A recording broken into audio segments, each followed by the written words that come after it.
ಲೋಕಿ ಎಷ್ಟು ಕಾಸು ಇಸ್ಕೊಂಡು ಗಾಳಿ ಕೊಟ್ಟಿದ್ದೀನೋ ಮಗ 35 ರೂಪಾಯಿ ತಗೊಳೋದ ಪಕ್ಕ ಹೋಲ್ ಮಾಡ್ಬಿಟ್ಟಿದ್ದಾನೆ. 10 ರೂಪಾಯಿ ಮೇಲೆ ಕೊಡ್ಬಾರ್ದು ಇದಕ್ಕೆ. ಹೌದೇನಾ? ಇದಕ್ಕೆ ಸೂತ್ರ ಹೆಂಗ್ ಹಾಕೋದು? ಬರುತ್ತಾ ಬರಲ್ವಾ ನಿಮ್ಗೆ? ಏ ಮಗ ಪಟಂಗ ಅರ್ಶನ ಕುಂಕುಮ ಇಟ್ಬಿಟ್ಟು ಚೆನ್ನಾಗಿ ಹಾಕ್ಬೇಕು. ಹಾಕೊಂಡ್ಬಿಟ್ಟಿದ್ಯಾ ಬೆಳ್ಬೆಳ್ಗೆ ಸೂತ್ರನ? ಫಸ್ಟ್ ಚಟ ಬಿಡು, ಆಮೇಲೆ ಪಟ ಹಾರ್ಸೋಣ. ಹೋಗ್ಲಿ, ತೂತ್ ಹೆಂಗ್ ಹಾಕೋದು ಗೊತ್ತಾ? ತೋತೆ ತೋತು ಮಗ ಈ ತೂತ್ ಹಾಕ್ಬೇಕು.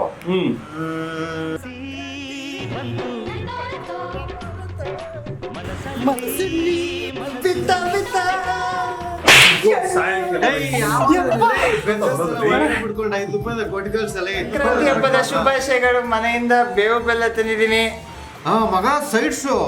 ನಮ್ಮಮ್ಮ ಬೇವು ಬೆಲ್ಲ ಅಲ್ಲ ಕಣೋ, ಬೇಕುಫಾ ಎಳ್ಳು ಬೆಲ್ಲ. ಫ್ರೆಂಡ್ಸ್ಗೂ ಕೊಡು ಅಂತ ಕೊಟ್ಟವ್ರೆ, ಪ್ರೀತಿಯಿಂದ ತಂದಿದ್ದೀನಿ, ತಗೊಂಡು ತಿನ್ನೋಣ. ನನ್ನ ಮಗನ ಏನೋ ಪಾತಿನ ಗಿಡ ತಗೊಂಡ್ಬಂದು ಕೊಟ್ಟಿದ್ಯ ನನ್ನ ಮಗ. ಮಾಡ್ತಾನೆ. ತಗೊಳ್ಳೋಣ.